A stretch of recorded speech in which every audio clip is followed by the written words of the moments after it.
la liberté est bien emprisonnée.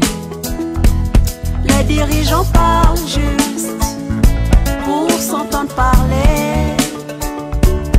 Il nous faut la paix, arrêtez donc de crier.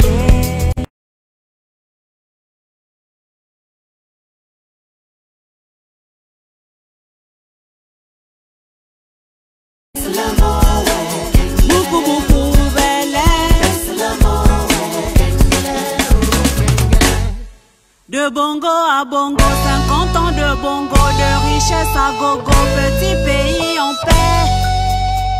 Mais nos vies sacrifiées et nos classes saturées.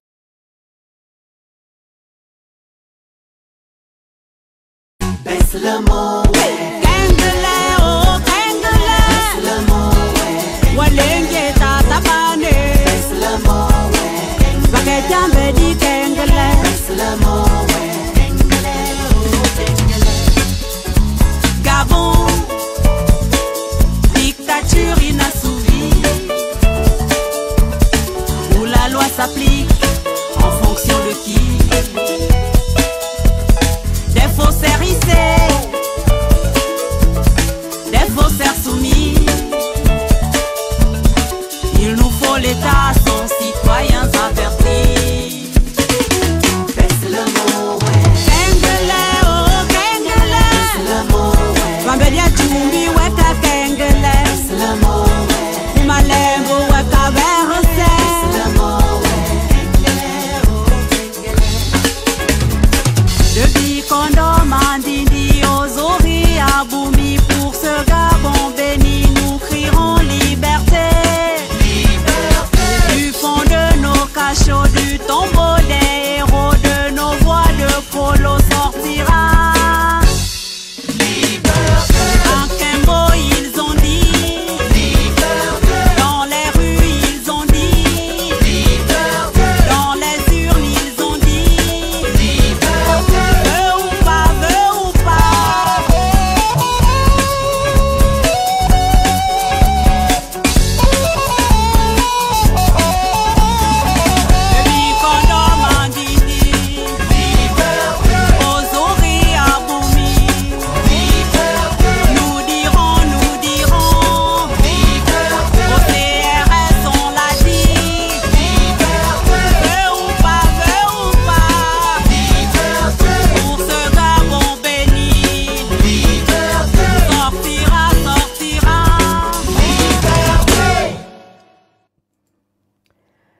Bonjour à tous, je suis contente de vous retrouver pour ce rendez-vous citoyen. Donc c'est notre rendez-vous que nous aurons maintenant en présentiel. Depuis 4 ans, j'organise les rencontres citoyennes. Nous organisons les rencontres citoyennes avec toute l'équipe autour de moi.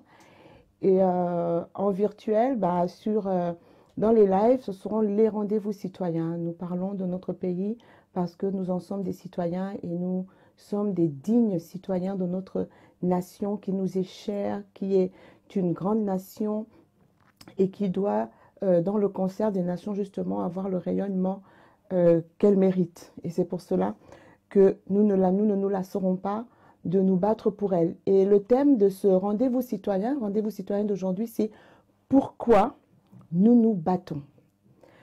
Nous sommes en lutte depuis plusieurs années maintenant, et il est important de recadrer, enfin pas de recadrer, mais il est important que nous nous rappelions régulièrement pourquoi est-ce que nous nous battons.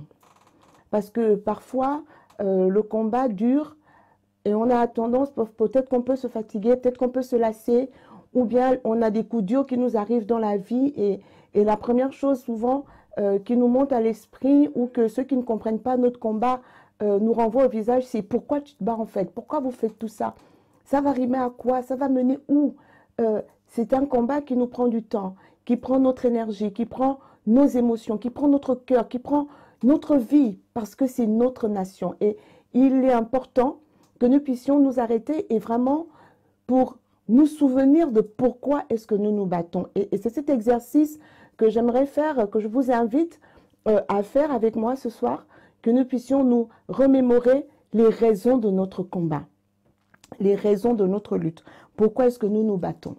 Et je veux nous rappeler que Aujourd'hui, nous sommes le 12 juin, donc ça fait exactement 5 mois que bébé Rinaldi Abaga a été arraché à l'affection des siens. C'est un enfant de 3 ans qui a disparu à Bitam, près de Bitam, dans le nord du Gabon. Et depuis 5 mois maintenant, sa famille est sans nouvelles. Et nous attendons que la justice gabonaise fasse son travail et, afin que bébé Rinaldi soit de retour auprès de ses parents. Donc nous ne l'oublions pas. Et avec bébé Rinaldi, il y a peut-être ces anonymes qui sont aussi portés disparus. Il y en a qui sont portés disparus depuis le 31 août 2016, ce fameux jour où la dernière élection présidentielle nous a été volée et que le quartier général de celui qui a remporté cette élection, Jean Ping, a été attaqué par la milice ou les forces du désordre, appelez-les comme vous voulez, du régime en place et qui ont donc ce jour-là fait des morts et des disparus. Et donc, nous ne les oublions pas également. Ils font partie justement des raisons pour lesquelles nous nous battons. Comme je le dis souvent, cette nuit de terreur, cette nuit d'horreur avait pour objectif de nous mettre à terre, de faire en sorte que plus jamais aucun Gabonais ne lève la tête contre ce régime. Mais c'était l'erreur à ne pas commettre parce que cette nuit-là, ces massacres-là du 31 août et des jours qui ont suivi, nous ont mis définitivement debout et nous le resterons jusqu'à ce que ce régime, lui, soit mis à terre et nous ne reculerons pas. Je veux aussi adresser mes sincères condoléances à la famille du député Franck-Emmanuel Issozingonde, victime, comme tous les Gabonais, de la décrépitude du système de santé de notre pays et de l'irresponsabilité de ceux qui sont à sa tête. Alors, je voudrais vous rappeler, c'était écrit sur l'affiche, peut-être qu'il y en a qui n'ont pas fait attention, mais c'est marqué live interactif. Ça veut dire qu'aujourd'hui, je vais répondre à vos questions. Alors, il n'y aura pas d'appel téléphonique. Par contre, je vous invite à écrire vos questions, vos remarques dans les commentaires et je vais y répondre. Évidemment que je ne pourrai peut-être pas répondre à tous les commentaires, mais je vais essayer de répondre au moins au maximum. Et puis, s'il y a des commentaires qui se regroupent ou des questions qui se recoupent, vous aurez la réponse. Donc, je vais tenter de répondre donc, à vos questions. Je veux que ce live soit interactif, donc vous posez des questions, je vais y répondre, je vais soulever des points. Ça peut être des questions, ça peut être aussi des contributions que je lirai à l'écran et que je partagerai donc avec tout le monde. Alors, nous allons parler de différents volets de notre société pour expliquer les raisons pour lesquelles nous nous battons. Pourquoi nous nous battons? Nous sommes réellement en lutte. Nous ne sommes pas... Ce que je veux qu'on retienne ce soir, ce qui serait bien que nous retenions ce soir, c'est que ce que nous faisons, ce n'est pas de la fiction, ce n'est pas un jeu, c'est quelque chose d'extrêmement sérieux. C'est une lutte extrêmement sérieuse parce qu'il est question de la destinée d'une nation, il est question de vies humaines. Nous savons que notre pays n'a pas été épargné par la crise sanitaire de la COVID-19 et nous voyons simplement que cette crise ne fait que révéler les insuffisances d'un système de santé en décrépitude. Le système de santé chez nous est en décrépitude depuis trop longtemps. Il est en décrépitude depuis trop longtemps. Il a été laissé à l'abandon depuis trop longtemps et cette crise qui est mondiale, donc c'est une pandémie, et bien quand elle arrive dans un pays et qu'elle trouve un système de santé dans cet état-là, on imagine les conséquences que ça peut avoir et que ça a même déjà. Parce qu'on voit bien que de plus en plus, la pandémie se répand, le nombre de contaminés augmente. Et je suis convaincue que les chiffres que le COPIL, le fameux comité de pilotage, nous donne sont en deçà de la réalité. Parce que ça fait des semaines qu'on leur pose la question de savoir comment est-ce qu'ils font les dépistages. Est-ce que ce sont des dépistages massifs? On n'en sait rien, du moins on en parlera. Est-ce que ce sont des personnes qui viennent volontairement se faire dépister? Est-ce que ce sont des personnes qui font les symptômes de la maladie Donc, ils sont déclarés positifs et ensuite on teste leur entourage. Tout ça, nous ne savons absolument rien. Et nous savons qu'il y a certainement beaucoup de contaminés qui sont dans leur maison parce qu'ils sont asymptomatiques ou bien d'autres qui font des symptômes mais qui n'osent pas aujourd'hui se dévoiler, aller à l'hôpital tellement les nouvelles ne sont pas bonnes, tellement les conditions de prise en charge laissent à désirer. Justement, pour parler de ces conditions de prise en charge dans nos hôpitaux de façon générale, nous savons depuis toujours que dans nos hôpitaux, les médicaments manquent. Lorsque vous allez à l'hôpital au Gabon, le médecin vous pose un diagnostic et il vous fait une ordonnance. Et donc, c'est à vous d'aller chercher vos médicaments, c'est à la famille de courir partout pour aller chercher les médicaments.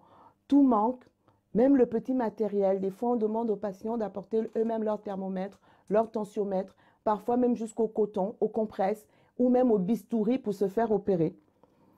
Quand il faut se faire hospitaliser, il faut penser à amener ses draps, il faut amener ses propres draps parce que ceux de l'hôpital sont inutilisables quand ils ne sont simplement pas inexistants. Les repas, c'est pareil. Si vous êtes hospitalisé, il faut que vos parents vous apportent à manger, sinon vous mourrez de faim à l'hôpital où ce qu'on vous sert à manger est tellement pas comestible, est tellement pas bon que vous avez l'impression que manger cette nourriture vous rendra encore plus malade. Et donc, tout ça est à la charge finalement des malades. Et on peut se demander à juste titre où est l'État. Le Gabon enregistre encore un fort taux de mortalité maternelle parce que les conditions d'accompagnement, les conditions d'accouchement ne sont toujours pas ça parce que le système de santé est défaillant, le matériel manque, les lits font défaut. Dans notre pays, les femmes accouchent encore aujourd'hui à même le sol. Elles accouchent encore à même le sol et ce sont des conditions que nous sommes obligés de déplorer. Chez nous, les femmes accouchent à même le sol. Nous avons ce fort taux de mortalité maternelle qui est l'un des plus élevés en Afrique subsaharienne. Nous avons aussi la non prise en charge des accompagnants. Vous savez, dans la plupart des pays du monde, quand vous avez un enfant qui est hospitalisé, vous pouvez rester à l'hôpital avec votre enfant. Dans certains hôpitaux, il y a des commodités qui sont aménagées pour les accompagnants.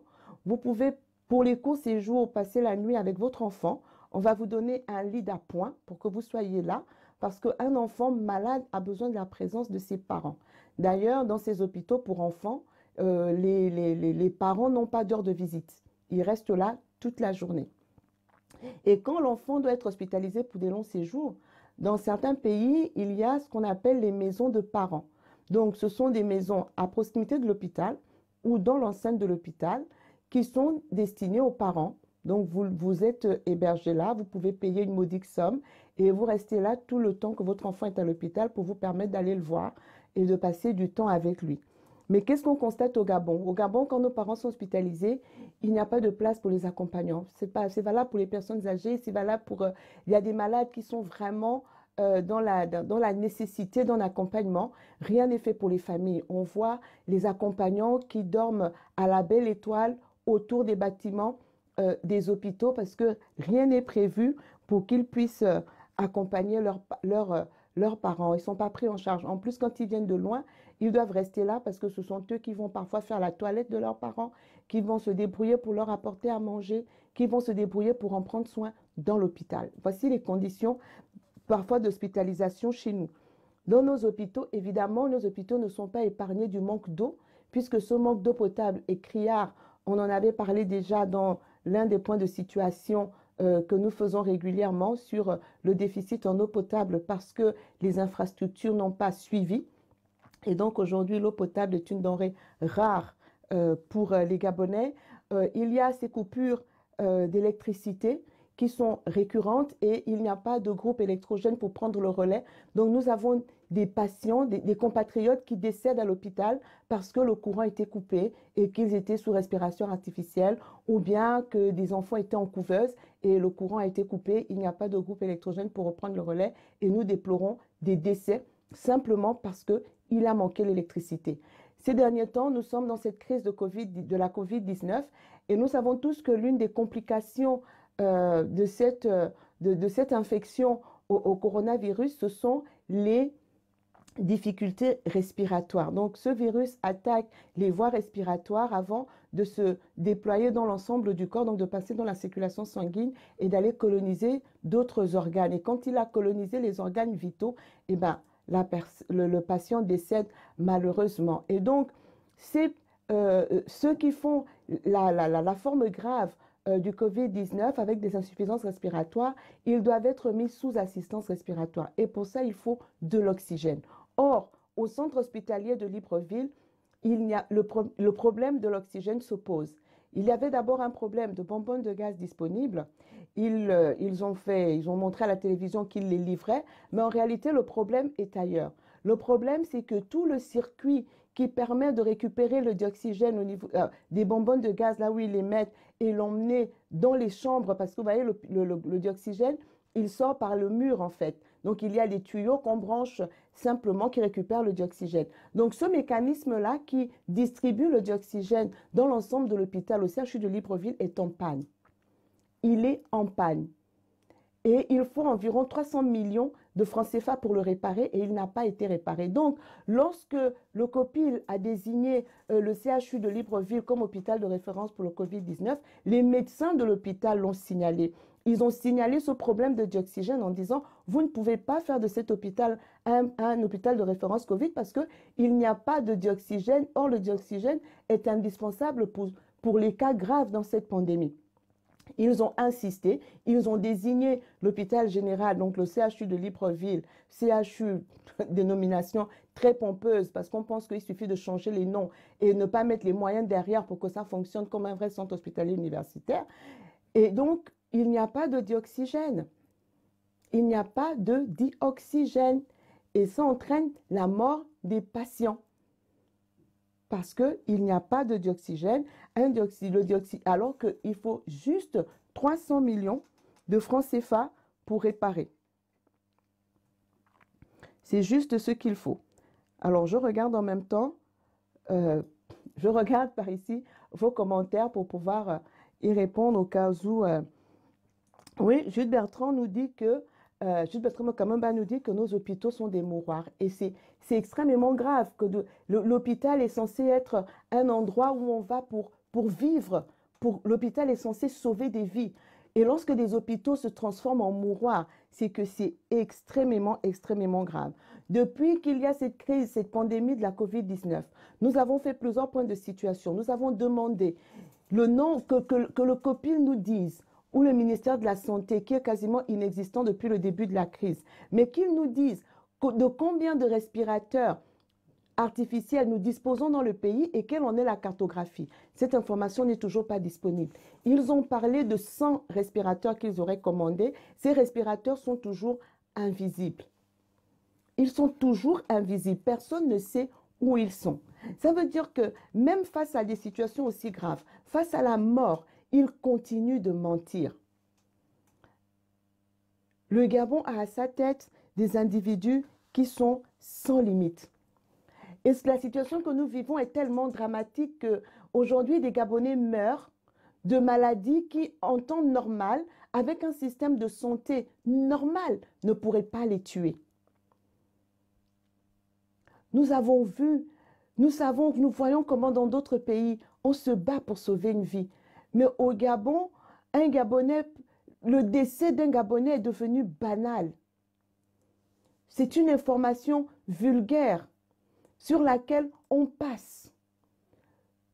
Comme on passerait sur, je ne sais pas, on a vu quelqu'un en train de courir. C'est tellement normal de voir la personne courir que on n'est pas surpris. C'est pas un fait. C'est pas quelque chose de particulier. La mort d'un individu la perte d'une vie, qui est quelque chose de si essentiel, de si grave, est devenue banale dans notre pays. Et on se rend compte que dans notre pays, l'hôpital est le premier malade de notre système de santé. L'hôpital est le premier malade de notre système de santé. Et nous vivons là une double peine.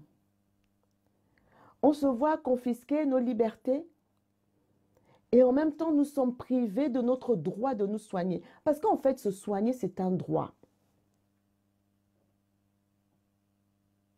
lorsque l'État met à disposition des hôpitaux de qualité, c'est un devoir pour l'État de le faire. Et c'est un droit pour les citoyens d'avoir accès à des soins de santé de qualité et gratuitement.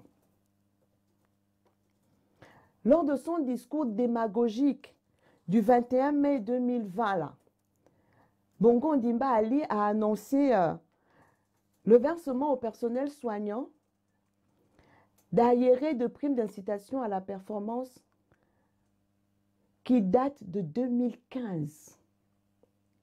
5 ans d'arriérés de primes pour le personnel soignant. Et dans son discours, il se permet de dire que les personnels soignants sont valorisés. Comment on peut être aussi démagogue? Ils sont tellement valorisés que pendant 5 ans, on ne leur a pas payé leur prime d'incitation à la performance. Ils sont tellement valorisés qu'ils travaillent dans des conditions exécrables. Et qu'en pleine crise de Covid-19, ils ne sont même pas capables de leur mettre à disposition le minimum, ne fût-ce que pour se protéger de la contamination au virus. Ils ne sont pas capables de le faire. Il a fallu la crise du Covid-19. Il a fallu la crise du Covid-19 et les menaces de grève du personnel soignant pour que ce régime fasse semblant de prendre en compte les revendications légitimes des personnels soignants. Tout ça pourquoi? Parce qu'en fait, ils ne vivent que pour soigner leur image à l'extérieur du Gabon. Ils ne vivent que pour ça. Soigner l'image à l'extérieur du Gabon. Parce que, voyez-vous, avoir une grève des personnels soignants en pleine crise sanitaire, ça ne le fait pas. Et ce, d'autant plus que Bongo Ondimba Ali a crié haut et fort que le Gabon était en guerre sanitaire, imitant d'autres chefs d'État qui ont fait le même type de déclaration. Il a affirmé haut et fort que le Gabon était prêt à faire face à la fameuse crise avec des personnels soignants dont les primes n'ont pas été versées depuis 5 ans. Ça, c'est pour la prime d'incitation à la performance. Mais ils avaient aussi des arriérés de primes de garde. Et je n'ose même pas parler de leur salaire en temps normal. Qui, comme les salaires des fonctionnaires gabonais, sont des salaires de misère. Parce que cette grille de la fonction publique, en réalité, n'a pas été revue depuis les années 60. La seule chose qu'ils ont faite, c'est qu'ils ont augmenté le SMIC. Mais quand même, le SMIC au Gabon est passé de 40 000 francs à 80 000. 80 000, c'est à peine 120 €. Alors que le produit intérieur brut du Gabon est au-dessus de 3 000 $ par tête d'habitant. Et vous avez dans le même pays, dans la même administration publique, des fonctionnaires qui sont payés à ce fameux SMIC. 180 000. Et quand ils ajoutent quelques primes de transport, à l'époque, la prime de transport est 17 000 francs CFA. La prime de transport. La prime de logement, 75 000 francs. Pour tous les fonctionnaires. Pour les enseignants, 150 000. Ceux qui sont en A1. Pour les médecins, c'est 200 000 la prime de logement. Et vous vous retrouvez avec des médecins qui gagnent 300 000. 350 000, 400 000. Et que dire de l'infirmière? Que dire de l'infirmière? Ou encore des aides-soignants, qu'on appelle chez nous des filles de salle. Pendant toutes ces années, qui ignore les conditions de travail des personnels soignants? Il est arrivé que l'on accuse des infirmières de voler des médicaments, alors qu'en réalité, elles partent de l'hôpital avec leurs blouses dans les sacs, parce qu'elles sont obligées d'aller laver leurs blouses à la maison. Et qu'en est-il de la stérilisation de ce matériel qui doit normalement être stérile, être à l'abri des germes? Et donc, elles vont laver les blouses à la maison pour les ramener à l'hôpital. Alors que l'hôpital devrait avoir une blanchisserie qui lave les vêtements du personnel, les vêtements de travail du personnel, tout comme elle lave les draps, tout ce que les patients utilisent à l'hôpital. Ce n'est pas normal que les draps viennent de la maison pour rentrer dans l'hôpital. C'est comme ça qu'on fait rentrer des germes à l'hôpital. Voici les conditions dans lesquelles nos personnels soignants travaillent. Dans des conditions aussi exécrables. Combien de médecins ont le cœur meurtri parce qu'ils ont vu des familles arriver à l'hôpital et qu'ils étaient démunis. Ils voyaient un enfant convulsé et ils n'avaient même pas de Valium pour pouvoir récupérer cet enfant. Et que derrière, quand une mère est déjà partie de Cocotier à pied jusqu'au CHU, avec un enfant dans les bras, malade qui convulse, quand elle arrive, on lui demande de payer la consultation, mais elle ne l'a pas. Et l'enfant décède là. Parfois pour un paludisme, pour une diarrhée. On aurait pu le sauver. Nous assistons à la démission de l'État. Il n'y a pas d'État. Il n'y a pas d'État. L'État est complètement démissionnaire. En pleine crise sanitaire, l'enveloppe que ce régime lui-même a estimée pour faire face à la crise, l'enveloppe estimée de la riposte, eux-mêmes ils ont dit 250 milliards de francs CFA. Mais figurez-vous que dans les 250 milliards, ça nous l'avons déjà dit dans les points de situation, mais il y a un volet qui m'avait échappé, qui nous a échappé lorsque nous en avons parlé les autres fois. C'est que dans ces 250 milliards de francs CFA, il y a 225 milliards hypothétiques qui doivent être financés par les banques au bénéfice des PME, les mêmes PME qui ne sont pas déjà crédibles auprès des banques en situation normale. Donc, elles sont inéligibles aux prêts en temps de crise. Et ce, d'autant plus que l'État n'apporte aucune garantie aux banques pour qu'elles puissent soutenir ces petites et moyennes entreprises. Les petits commerces, les salons de coiffure, les petits restaurants, les vendeurs à l'étal, ceux qui sont au marché, la plupart qui sont dans le secteur dit informel, il y a un abandon total de l'État. Depuis qu'ils auront dit de fermer leur commerce, depuis le mois de mars, qu'est-ce qui a été fait pour eux? Ils ne savent même pas où avoir des informations. Tout ce qu'ils ont perdu là, comment ils le récupèrent? Mais derrière, ils vivent comment? Ils assument leur charge comment? Ça fait 3 mois là qu'on leur a demandé de fermer leur commerce. Ils vivent comment? Est-ce que c'est auprès des banques? Sont-ils solvables pour que les banques puissent leur accorder des prêts? Alors, les gens ne croient même pas à ces mesures-là. Puisque eux-mêmes, ils ont dit dans leur communication que lorsque les commerçants vont, c'est juste pour demander des informations, les dossiers n'affluent pas. Parce qu'ils savent. Ils savent que tout ça, c'est de la fumisterie, que c'est du vent.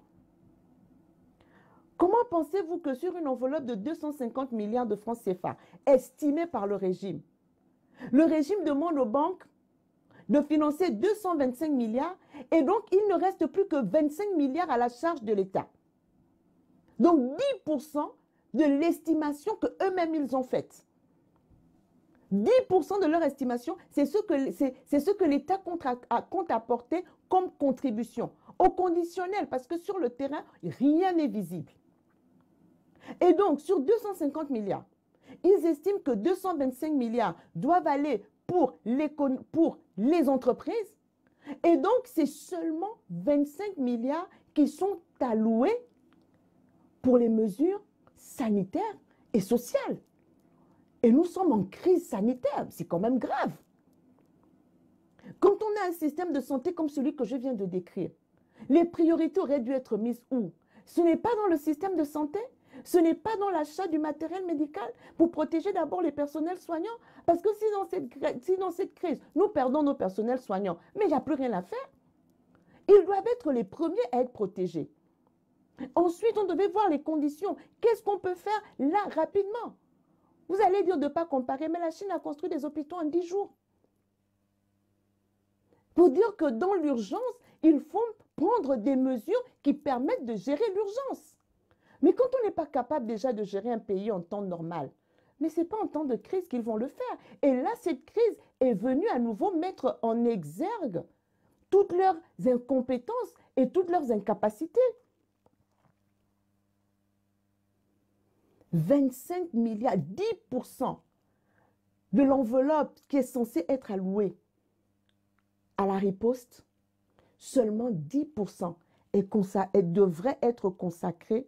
Donc, non seulement la part de l'État n'est que de 10% de cette enveloppe, et ces 10%-là, c'est la seule part qui est consacrée aux mesures sanitaires et sociales. Et donc, on peut évaluer à juste titre le désintérêt, le manque de considération de ce régime pour la santé et le bien-être des Gabonais. On voit que tout ce qui les préoccupe, c'est tout ce qui est censé pouvoir leur rapporter de l'argent. Ils vont du principe que la santé ne rapporte pas d'argent. Le bien-être des Gabonais ne leur rapporte pas d'argent. Donc sur 250 milliards, enveloppe estimée pour répondre à la crise de la Covid-19, 225 milliards sont laissés à la charge des banques qui doivent les allouer aux entreprises sous forme de prêts sans que l'État n'apporte aucune garantie. Donc, excluons déjà les petits commerçants, donc qui se retrouvent sans aucune mesure d'accompagnement, d'accord? Et seulement 25%, et seulement 10%, 25 milliards de francs CFA pour les mesures sanitaires et sociales. Et ces 25 milliards de francs CFA qu'on ne voit pas d'ailleurs sur le terrain. Il faut noter que depuis les 2 derniers exercices budgétaires, le budget de la politique sécuritaire est le double de celui de la politique sanitaire. Le budget de la politique sécuritaire, depuis les 2 derniers exercices, et c'était déjà le cas en 2016, il est le double de ce qui est alloué pour les questions de santé, pour la politique de santé. Et nous avons tous vu l'adoption d'une loi de lutte contre les calamités sanitaires, une loi liberticide. On parle de lutte contre les calamités sanitaires, mais nous avons vu cette loi être portée devant le Parlement par le ministre de l'Intérieur. Vous pouvez vous reporter à mon dernier point de situation, dans lequel on a pris le temps de lister les mots-clés, les mots qui réapparaissent dans cette loi. Tous ces mots n'ont trait qu'à la privation des libertés. Et ils n'ont trait qu'à la répression. Rien sur les mesures sanitaires, où on a vu une loi contre les calamités sanitaires être portée par un ministre de l'Intérieur. Depuis le début de la crise, je ne me souviens pas, je peux me tromper, qu'on ait entendu une allocution ou qu'on ait vu une apparition quelconque du ministre de la Santé. Il faut quand même le faire.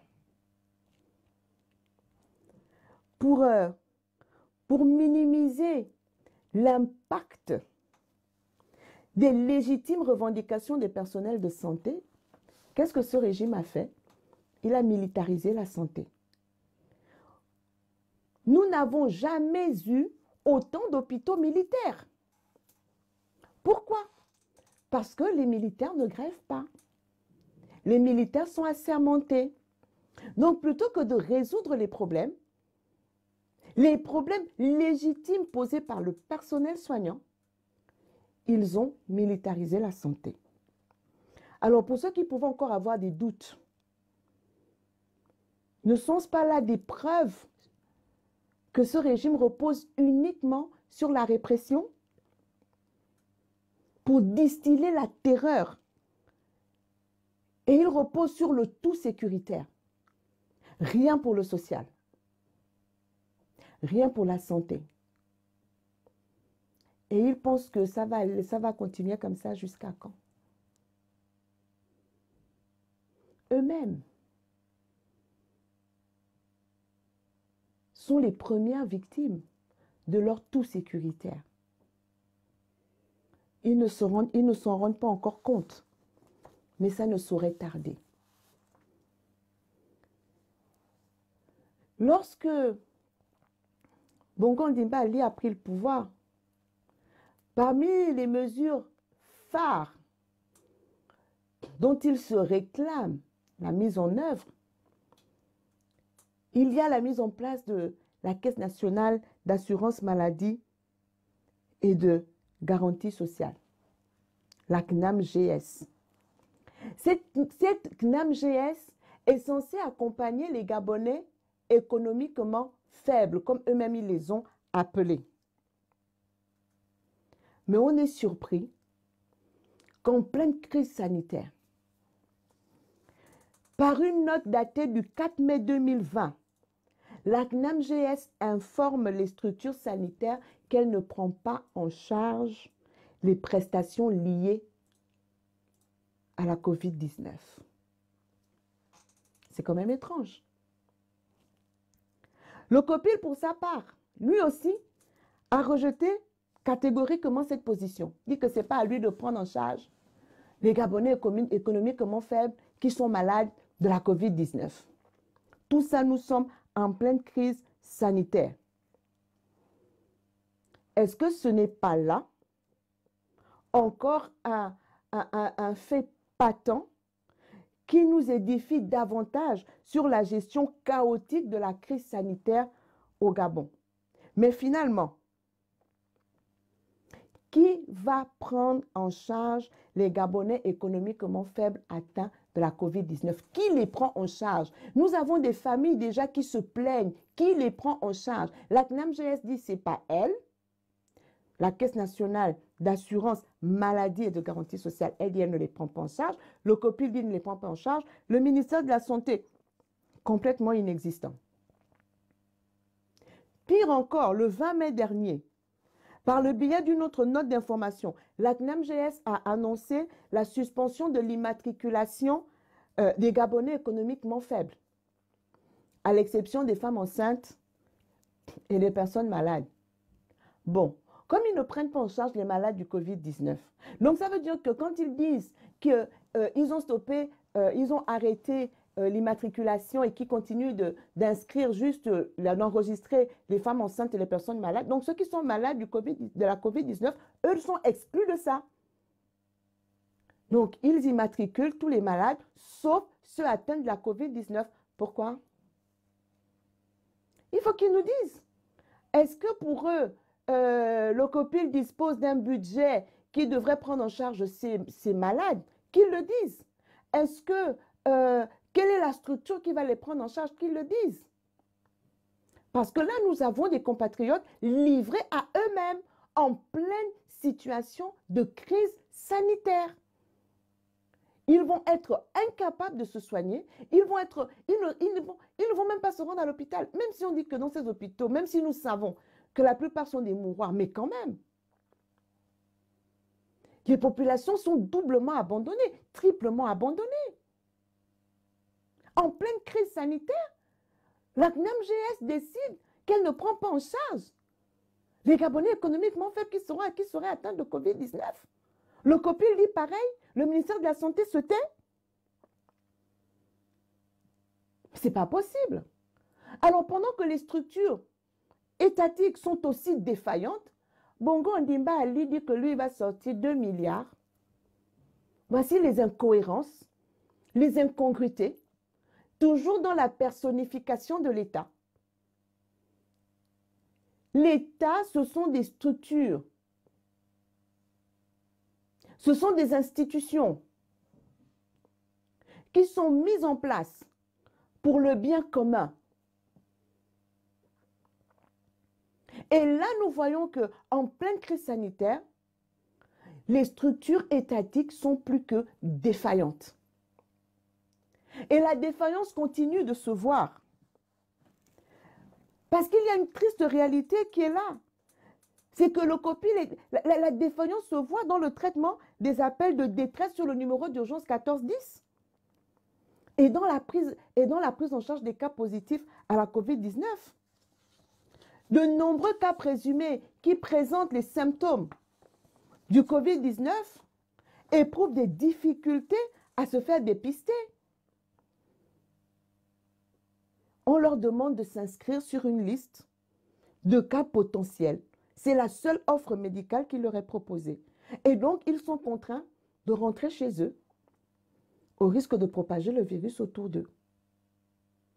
Voici la gestion de la crise dans les faits. Au-delà des communiqués où combien donné, nombre de malades, nombre de rétablis, nombre de décès.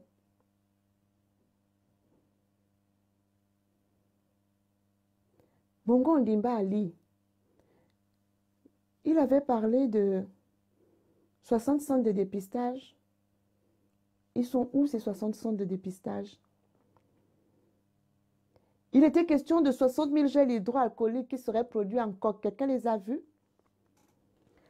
Et le matériel offert par l'homme d'affaires Jack Ma, réceptionné à l'aéroport, toujours avec des mensonges. Ce matériel a été déposé où? Il a été mis à la disposition de qui, quand, comment?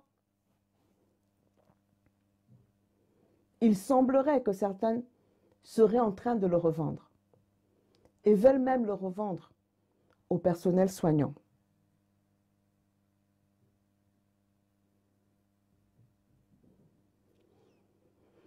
Où en sommes-nous? Vous détournez même un don en situation de crise. Non seulement officiellement, on n'a pas vu passer, nous n'avons pas vu passer les remerciements à l'homme d'affaires chinois Jack Ma pour le don qu'il a fait au Gabon. Vous voulez t'approprier, ils se le sont appropriés dans une communication mensongère et le matériel médical mis à disposition est porté disparu. Aucune nouvelle. Les personnels soignants se plaignent toujours. Pour ce qui est de l'éducation, dans notre pays, l'éducation est censée être gratuite et universelle. Quand on dit universelle, ça veut dire qu'elle doit proposer à tous les enfants les mêmes conditions d'accueil sur toute l'étendue du territoire national.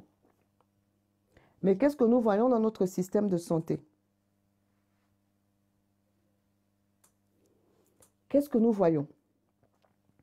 Notre système de santé notre système éducatif est délabré et défaillant, du pré-primaire au supérieur. Nous n'avons cessé de parler des salles de classe pléthoriques. En moyenne, 100 à 200 élèves par classe pour une population d'1,8 million habitants. Pays producteurs de bois, le même bois là, ils ont fait le bruit que le bois ne sortait plus du Gabon. Mais le bois qui est sur place ne peut pas construire des tables bancs. À tel point que dans nos écoles, dans nos lycées, dans nos collèges, même à l'université, il n'y a pas de place. Les enfants s'asseyent à même le sol dans les écoles. Un pays qui produit le bois. Et lorsque celui qui fait office du président de la République, illégitimement à la tête de notre État, a voulu montrer qu'il pouvait mettre des tables bancs à disposition, ces tables bancs sont venus de Chine.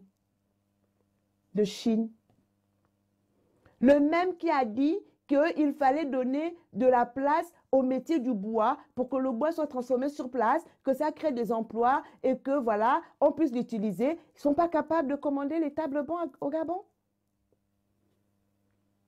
Depuis 10 ans, 2009, puisque M. Nkorbe Kale, qui fait office de Premier ministre, a dit qu'avant 2009, ce n'était pas eux. Donc, on va commencer à 2009, 11 ans. En 11 ans, ils n'ont pas pu construire, ils n'ont pas pu faire des tables bancs. Les enfants doivent continuer à s'asseoir par terre, à même le sol. Pas de matériel didactique, pas de matériel pédagogique. Nos élèves font les sciences théoriques Il n'y a pas de laboratoire. Certains ont des bacs scientifiques qui n'ont jamais vu une pipette ou une éprouvette, ni un Erlenmeyer. Ils ne savent pas à quoi ressemble un laboratoire de sciences. Voici là où ils ont mis l'éducation dans notre pays. Les écoles manquent de commodité. Nous sommes là. Pourquoi nous nous battons? Je veux qu'on se souvienne de pourquoi on se bat. Parce qu'il y en a qui vont dire non, mais on sait tout ça. Vous le savez peut-être, mais il est important que nous nous le rappelions. Que tant que ces situations n'auront pas changé, nous les dénoncerons. Nous les dénoncerons parce qu'elles sont anormales. Et parce qu'elles portent atteinte à notre bien-être. Elles portent atteinte à notre destinée. Elles portent atteinte à notre humanité. Nous continuerons de nous indigner. Et c'est cette indignation qui est le moteur, qui nous tient debout jusqu'à ce que ce régime tombe. Et nous le ferons tomber. Il y a une absence de commodité dans toutes nos écoles. Dans toutes les écoles du Gabon public, il n'y a pas de toilettes. Les enfants, lui-même l'a dit, hein, celui qui fait office de chef d'État, Bongo Ndimbali, il a dit dans une vidéo en 2017 que les écoles gabonaises sont des porcheries, que les enfants font leurs besoins à l'air libre comme des animaux. Mais depuis que ça a été dit, dans les discours démagogiques qu'il sait si bien faire, parce qu'il incarne le paroxysme de la démagogie, rien n'a changé. Rien n'a changé dans les écoles. Pas de toilettes. Avec les conséquences que cela peut avoir sur les enfants. Parce que le fait de se retenir longtemps, lorsque l'on a envie d'uriner, l'urine est très acide. Donc, cette acidité va attaquer les parois de l'appareil urinaire. Donc, ces enfants s'exposent à des infections urinaires et ils s'exposent même à la destruction de leurs reins. Rien que le fait de se retenir. Parce qu'il n'y a pas de toilette. Il faut attendre d'arriver à la maison ou il faut aller uriner dehors dans l'herbe. Et là-bas aussi, il y a des risques. Il n'y a pas d'eau dans les écoles. Donc même l'enfant qui a soif, il n'y a pas de robinet où il peut boire de l'eau. Imaginez les enfants de 6 ans, 7 ans, 5 ans au pré-primaire. Si les parents n'ont pas un peu de moyens pour leur mettre de l'eau dans une gourde, il n'y a pas un robinet à l'école où les enfants peuvent aller boire de l'eau. Il n'y a pas d'électricité. Imaginez les conditions d'hygiène. Je ne peux ne pas évoquer le mauvais traitement des enseignants. Nous ne pouvons ne pas évoquer le mauvais traitement des enseignants mal payés déjà. Et les pauvres, ils peuvent passer des années sans salaire, surtout quand ils sont en début de carrière. Et c'est même le cas actuellement. Les derniers qui sont sortis de l'école normale supérieure n'ont pas de salaire. Et ils peuvent rester comme ça 1 an, 2 ans, 3, sans salaire. Et quand il faut leur faire le rappel des salaires qui leur sont dus, ce sont des salaires, je dis bien, ce sont des soldes. Ils ont travaillé, ce ne sont pas des dons. Rien que pour avoir ce rappel, c'est la croix et la bannière. Alors qu'ils ont travaillé. Voici les raisons pour lesquelles nous nous battons. Ce système scolaire, ce système éducatif est forcément source d'échecs. Le taux d'échec scolaire au Gabon est de 40%. C'est le taux le plus élevé au monde. 40%. Alors, je vois souvent des personnes qui défendent le régime, qui disent oui, mais le taux d'alphabétisation au Gabon est de 99%. Il est presque de 100%. Oui, mais le taux d'alphabétisation ou le taux brut de scolarisation, plutôt le taux brut de scolarisation, ils disent oui, il est de 100%, presque 99% chez les garçons, 92% chez les filles. Ça veut dire quoi? Ça veut dire que presque 100% des enfants ont accès à l'école, si ce n'est que ça. Mais ils ont accès à des écoles où ils vont s'asseoir par terre, où la maîtresse est dépassée, où l'instituteur ne peut pas gérer parce qu'il a 180 élèves au CP. Qu'est-ce qu'il en fait? Et donc, dans ce système éducatif, nous avons un taux de déperdition scolaire qui oscille entre 84 et 90%. Ça, c'est d'après la dernière enquête démographique et de santé, celle de 2012. Elle dit que sur 100 garçons qui rentrent au CP, seulement 84, sur 100 garçons qui rentrent au CP, seulement 16 atteignent ou achèvent le supérieur, ce qui fait un taux de déperdition scolaire de 84%. Seuls 16 atteignent ou achèvent le supérieur. Donc, cette donnée-là, elle prend en compte l'ensemble du système scolaire du primaire au supérieur. Sur 100 garçons qui rentrent au CP, seuls 16 atteignent ou achèvent le supérieur. Maintenant, si on désagrège la donnée, parce que là, il y en a deux, atteignent ou achèvent. Si on considère seulement ceux qui achèvent, on est en dessous de 16. Et donc, on a un taux de déperdition scolaire chez les garçons qui dépasse les 90%. Et chez les filles, c'est encore pire. Parce que la même enquête dit que sur 100 filles qui rentrent au CP, seuls 10 atteignent ou achèvent le supérieur. Alors, à quoi sert un système éducatif si le taux de déperdition scolaire est aussi énorme? À quoi il sert? Le taux brut de scolarisation ne sert à rien si la déperdition scolaire est aussi énorme. Et même pour le peu qui atteint ou achève le supérieur, on se plaint d'une inadéquation de la formation et de l'emploi depuis longtemps. Prenez les rapports de tous les états, même des derniers états généraux de l'éducation que Bongo Ndimbali lui-même a demandé, quand il est arrivé en 2009. Ce sont des choses qui sont connues. C'est dans les rapports. Même dans leur plan stratégique Gamo émergent, il était question qu'en 2013, que le plan stratégique a été déployé de sorte qu'en 2013, il devait avoir construit suffisamment de salles de classe pour qu'il y ait 35 élèves par classe. L'argent est sorti des trésors publics. L'argent a été remis à l'Agence nationale des grands travaux, dont Bongo Ndimba Ali lui-même était président du conseil d'administration, mais aucun établissement n'a vu le jour. Aucun établissement.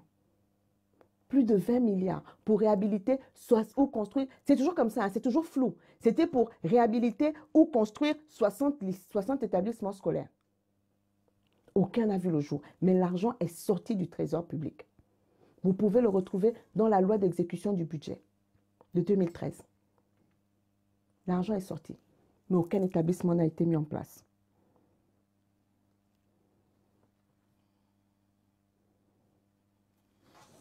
OK?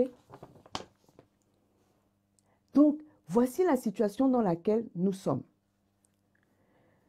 Les résultats du bac au premier tour. 2017, 14,81% de réussite. 2018, 17,21% de réussite. En dessous de 20%. Ce qu'ils ont fait en 2019, puisque nous observons les résultats du bac depuis un moment, nous les notons. Donc en 2019, ce qu'ils ont fait, c'est qu'ils ont évité de publier les résultats du premier tour tout seul, parce que c'était encore en dessous de 20%.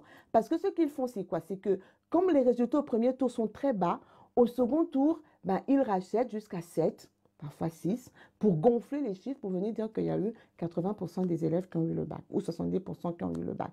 Mais pour aller où à l'université? Pour aller où à l'université? Jugé au résultat, nous avons la preuve cuisante de notre système éducatif. Ce sont les mêmes qui sont au pouvoir. Hein. En 10 ans, ils n'ont pas pu. Mais on peut quand même considérer qu'ils sont là depuis 52 ans. Voici l'état de notre système éducatif aujourd'hui. Moins de 20% de réussite au bac au premier tour. C'est pour ça que nous nous battons. Parce que nous devons relever, nous devons changer ces situations. Nos enfants ne sont pas les pires. Je dirais même qu'ils sont particulièrement intelligents. Il faut juste qu'on crée le cadre approprié. Et nous verrons que notre pays regorge énormément de talents. La crise sanitaire est venue renforcer le phénomène des années scolaires qui se chevauchent. En 2019, certaines écoles terminaient l'année académique 2018, voire même 2017. Et à cause de ce chevauchement, l'année scolaire 2019-2020 a commencé au plus tôt en janvier pour certaines écoles et pour d'autres, elle a commencé début mars. Et le 16 mars, ils ont arrêté l'école au motif de la crise sanitaire. Donc, quelle est l'issue de cette année scolaire? Elle va devoir se chevaucher alors que les autres ne sont pas terminées. Elle aussi, elle va se chevaucher sur une autre année qui devra commencer.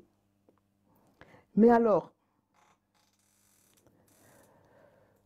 quelles sont les conséquences de ça? Les conséquences, c'est que notre système éducatif public est tellement en lambeaux, il est tellement délabré qu'on assiste donc à une prolifération des écoles privées. Ce qui fait un coût supplémentaire pour les familles, sans que l'on ait la garantie d'un meilleur enseignement. Vous les voyez à Libreville, on les voit. Ces maisons de 3 chambres qui sont transformées en école. Parce qu'il y a un vrai besoin. Les parents se soucient de leurs enfants. Mais à défaut d'aller les mettre dans des classes surchargées, ils vont dans des écoles privées et qui sont parfois des écoles de fortune. Et ils se privent. Alors, le pire dans ça, c'est que ce sont certains barons du régime qui sont propriétaires de ces écoles privées, construites avec l'argent du contribuable. Je veux bien que nous comprenions ça. Il y a plusieurs recettes. L'argent qui rentre dans les caisses de l'État vient de diverses sources. Il vient de la vente de nos matières premières, de nos ressources, d'accord? Pétrole, manganèse, uranium, bois, on vend. L'autre source de revenus de l'État, ce sont les impôts et les taxes. C'est ça l'argent du contribuable. Sur les salaires des parents, on prélève un impôt. À chaque fois que vous achetez même un yaourt, il y a la taxe sur la valeur ajoutée. La TVA dessus, ça revient à l'État. Ça rentre dans les caisses de l'État. Quand vous achetez le carburant à la pompe, dans le litre de carburant, il y a une taxe qui revient à l'État. Donc, l'État doit prendre cet argent qui appartient en réalité à tout le monde, puisque tout le monde contribue. Que ce soit les recettes de la vente de nos matières premières, que ce soit les recettes fiscales, tout ça appartient à tout le monde, à tous les Gabonais. Donc, l'État doit le redistribuer aux Gabonais en mettant en place des services sociaux de qualité. Éducation, santé, il doit assurer la sécurité, il doit construire les routes, il doit mettre en place des infrastructures, etc., etc. L'eau, l'électricité, avec l'argent qui appartient à tout le monde. Donc, avec votre argent, l'argent de vos impôts, donc ils ont déjà vendu le pétrole qui appartient à tout le monde. Ils ont vendu nos matières premières. Ils ont détourné. Même l'argent de vos impôts, ils le détournent. Et avec cet argent, ils construisent des écoles privées dans lesquelles vous allez mettre vos enfants et vous payez encore. Donc, vous êtes volés doublement, triplement. Et dans certaines de ces écoles privées, mises en place par ces barons-là, les enseignants sont payés par l'éducation nationale, s'il vous plaît. Donc, l'argent que vous, les parents, vous venez payer, va entièrement dans leur poche. Il va entièrement dans leur poche. Et les vôtres se vident. Parce que vous voulez offrir à vos enfants une éducation qui, normalement, d'après nos textes, d'après notre constitution, est gratuite. La loi au Gabon garantit la gratuité de la scolarité. Et cette scolarité est obligatoire de 6 à 16 ans. Mais ça, nous allons le revoir. Parce que 6 à 16 ans, c'est la loi en France qui le dit. Mais pourquoi au Gabon, ce serait obligatoire de 6 à 16 ans? Pourquoi l'école au Gabon ne serait pas obligatoire de 3 à 21 ans? Ce qui signifie qu'entre 3 et 21 ans, l'État doit assurer la gratuité de l'État, la gratuité de l'école pour tous les enfants. Alors plus clairement, nous sommes dans un système mafieux où ceux qui dirigent le pays tuent l'école publique au profit de l'école privée construite avec les deniers publics détournés pour encore extorquer de l'argent aux familles qui déjà n'ont pas grand-chose. Nous devons nous battre. Nous devons nous battre. Je vais nous parler du social.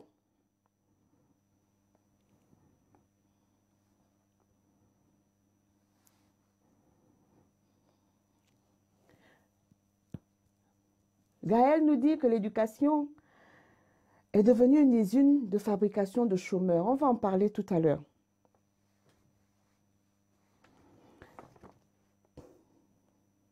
John nous dit, qui est, je risque de quitter ce live. Le live, ça fait trop mal au cœur. Il ne faut pas quitter. Ça doit nous faire suffisamment mal, tellement mal qu'on doit se dire, ça doit changer, il faut que ça change. Si on veut parler du social, toujours d'après leurs propres chiffres, officiellement, 32% des Gabonais vivent en dessous du seuil de pauvreté. Vivre en dessous du seuil de pauvreté, ça veut dire qu'ils sont extrêmement pauvres. Extrêmement pauvres. À ces 32% qui vivent en dessous du seuil de pauvreté, nous estimons qu'on peut ajouter 40% de ceux qui, eux, sont considérés comme pauvres. Ce qui fait qu'on a un total de 70% des Gabonais en moyenne qui sont soit extrêmement pauvres ou pauvres. 70% environ. Et sur les 30% qui restent, il y a 25% qui ont un niveau de vie moyen et 5% qui s'en sortent.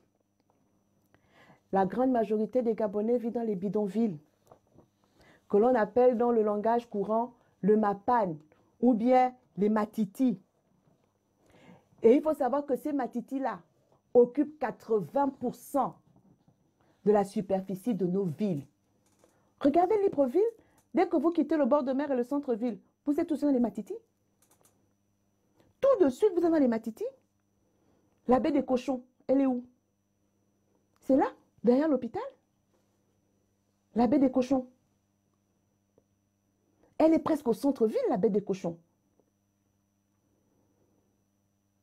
Les Akébé, les Péka, Kingélé, Cocotier, derrière la prison, à Tsibonsos, Diba, au fin fond d'Akanda, même au fin fond d'Akanda, qu'ils ont voulu dire quartier résidentiel. À Minzanzala, à Chibanga, à Matebele, Potos, à Franceville, quartier Sable, à Port-Gentil. Pour ne citer que ces quartiers-là. Dans tous ces matitis-là, les populations vivent sans eau courante, avec des délestages intempestifs d'électricité.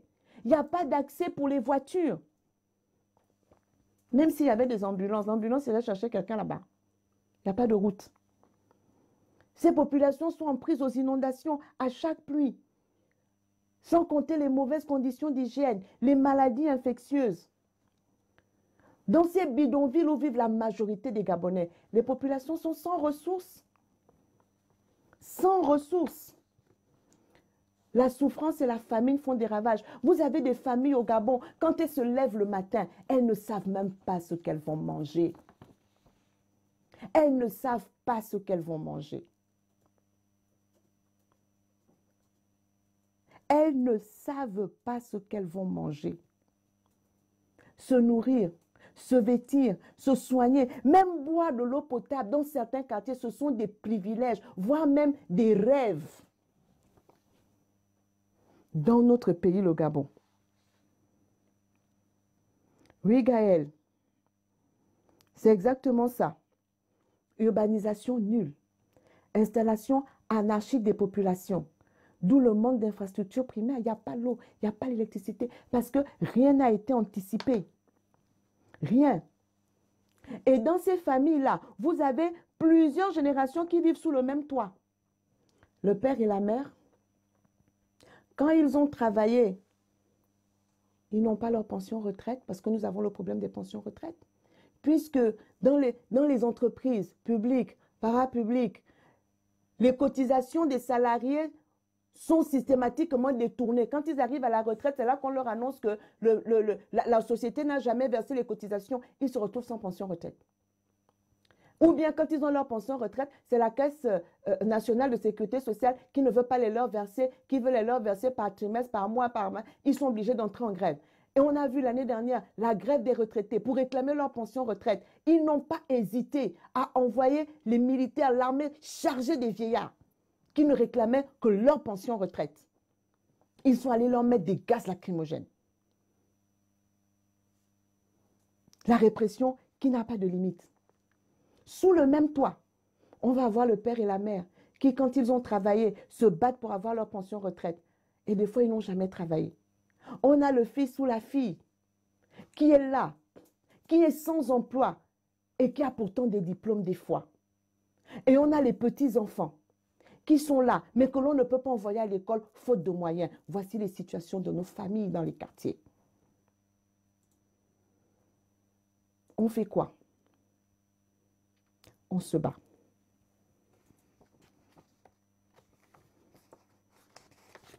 On se bat.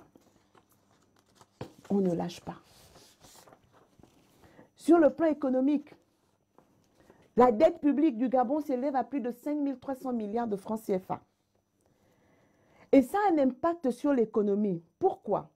Parce que la dette intérieure, c'est l'argent que l'État doit aux entreprises gabonaises, aux entreprises qui sont à l'intérieur du pays. Et donc, vu que l'État ne paye pas ces entreprises, c'est ça la dette intérieure. Quand vous entendez parler de dette intérieure, c'est l'argent que l'État doit aux entreprises qui sont à l'intérieur du pays. Puisqu'elles ne sont pas payées, qu'est-ce qui va se passer? Ces entreprises, la plupart tombent en faillite. Et vous avez vu que depuis 2009, qu'Ali Bongo est là, le tissu économique gabonais s'est considérablement réduit. Énormément d'entreprises, de petites et moyennes entreprises ont mis la clé sous le paillasson parce que l'État leur doit de l'argent. L'État gabonais est un mauvais payeur. Il refuse de payer ses dettes. Surtout aux entreprises gabonaises. Surtout à celles qui sont tenues par des Gabonais. L'entreprise a rendu des services à l'État. Au moment de payer, c'est des problèmes. Il faut gratter la tête. Il faut connaître quelqu'un. Il faut payer le bac chiche. Et certaines entreprises n'entrent jamais dans leurs frais. Elles font faillite. Et celles qui arrivent à résister, elles sont obligées de supprimer des emplois. Donc, le taux de chômage augmente. Aujourd'hui, le taux de chômage est à plus de 20% sur la moyenne nationale. Et il est particulièrement élevé chez les jeunes. Les 19-25 ans, il est de 35%, le taux de chômage. Et un autre fait qui est grave, c'est qu'aujourd'hui, au Gabon, nous avons des jeunes qui ont fini leurs études depuis presque 10 ans, mais qui n'ont jamais eu un emploi stable. Ils ont des masters. Nous entendions ça par le passé dans les autres pays. On nous disait que dans les pays voisins, les gens étaient taximans avec une licence, chauffeurs de moto avec une maîtrise. Mais c'est déjà chez nous. Au Gabon, nous avons des jeunes compatriotes brillants qui ont des masters, qui ont des maîtrises, qui ont des diplômes et qui sont là au chômage depuis 5-10 ans bientôt. Ils n'arrivent pas à trouver un travail. Ils pourraient créer des entreprises, mais ils n'ont pas accès au crédit. Les porteurs d'initiatives ne sont pas soutenus, ne sont pas encouragés par les banques. Et nous avons donc toute cette génération qui se perd. Tout ça alors que le Gabon est un pays à revenu intermédiaire de tranche supérieure, au même niveau que l'Argentine, la Turquie, la Roumanie, mais avec un niveau de développement qui correspond à celui d'un pays sous-développé. Rien à voir avec les autres pays qui ont le même revenu par tête d'habitant. Pourquoi? À cause de ceux qui gouvernent. C'est une question de mise en œuvre de politique, pour ne pas dire d'absence de politique, d'absence de vision, d'absence de politique.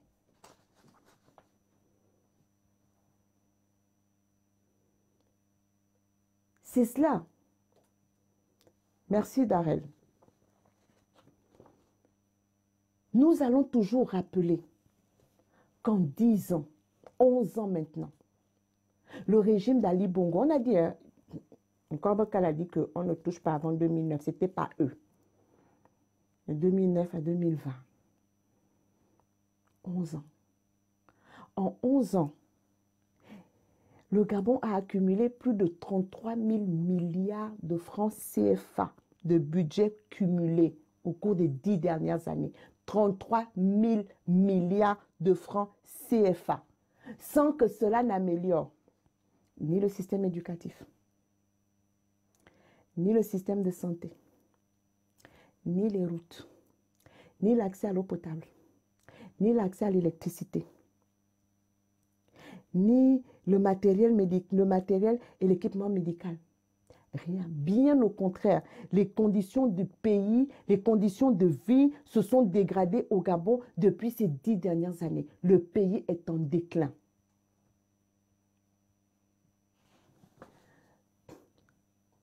Noélie Okani me dit qu'au Gabon, il ne faut jamais réfléchir sur la situation du pays. Vous êtes contre le pouvoir, vous êtes opposant. Vous êtes jaloux parce que vous n'êtes pas au pouvoir. L'expression, c'est « attendez votre tour et laissez-nous avancer ». Ils ont tellement avancé au point d'amener le pays dans le précipice. C'est exactement ça. Et c'est ce qui... Et ils font comme si leur attitude est des plus correctes. Et c'est cette façon de penser-là qui fait que les gens font l'amalgame. C'est pour ça que ces rendez-vous s'appellent les rendez-vous citoyens. Parce qu'un citoyen s'intéresse à la situation de son pays.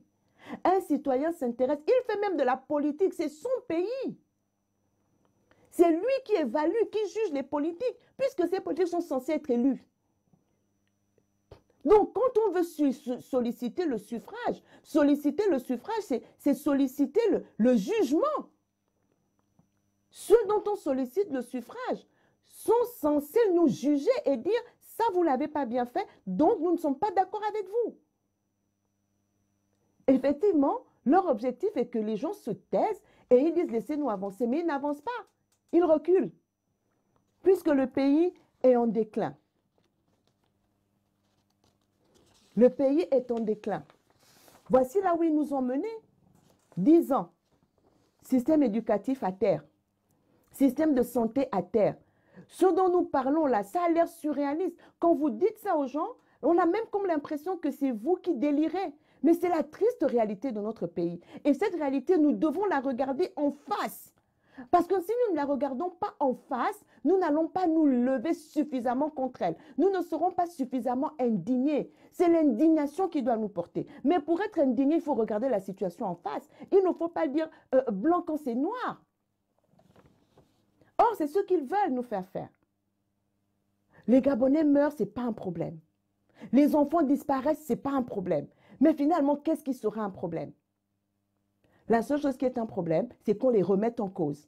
Qu'on leur dise, ce pays est notre héritage à tous, il n'appartient pas aux uns et pas aux autres. Et donc, il n'est pas question qu'il soit la propriété, qu'il soit confisqué par des individus qui en plus le détruisent. Nous dirons toujours non. Nous voulons parler aux élites, à ceux de nos compatriotes qui ont des revenus moyens ou élevés, et qui détournent justement leur regard de la misère des autres parce qu'ils ont un peu. Certains même disent non, ce système m'a tout donné, donc il faut que je sois reconnaissant, je ne peux pas le critiquer. De quoi s'agit-il? Ce qui fait notre humanité, c'est notre capacité aussi à éprouver de l'empathie pour nos semblables. Cette capacité d'avoir de l'empathie pour nos semblables, de nous mettre à la place des autres, de nous mettre à la place de l'humanité, C'est cela qui pousse les gens à se battre pour réaliser des exploits. C'est ce qui pousse les chercheurs à trouver des solutions pour des maladies qui déciment les vies. C'est ce qui pousse les ingénieurs à trouver des solutions pour améliorer la vie des autres, la vie de tout le monde. Et à ceux-là, l'humanité sait les reconnaître. Il y a des prix Nobel. Il y a le prix Nobel de la paix pour ceux qui œuvrent pour la paix. Prix Nobel de physique, de biochimie, de chimie, de biologie, de médecine. Pour ceux qui se battent pour faire avancer l'humanité, pour faire prospérer la communauté humaine. Les nôtres en sont où? Si on n'est pas capable d'éprouver de l'empathie pour son frère, sa sœur, sa nièce, son neveu, son oncle que l'on côtoie chaque jour, pour qui aurez-vous de l'empathie? Pour George Floyd?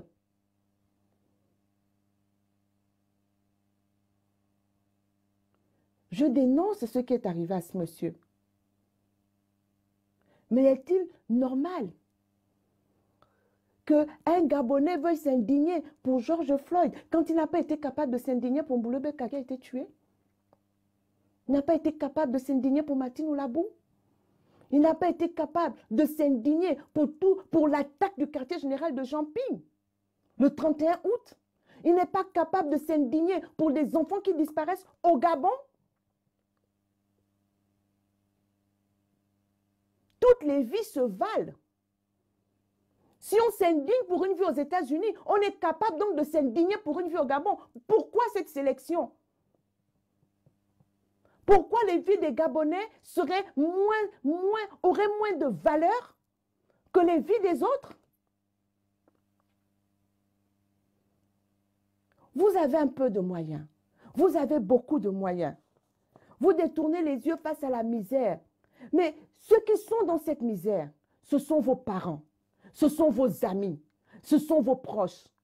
Comment vous pouvez prendre plaisir à les voir souffrir, à les voir galérer, à les voir devant votre portail tous les matins, à venir avec une ordonnance parce qu'ils ont besoin de 3 000 pour acheter l'aspirine, quand il suffit de mettre en place dans le pays des structures qui les rendent autonomes?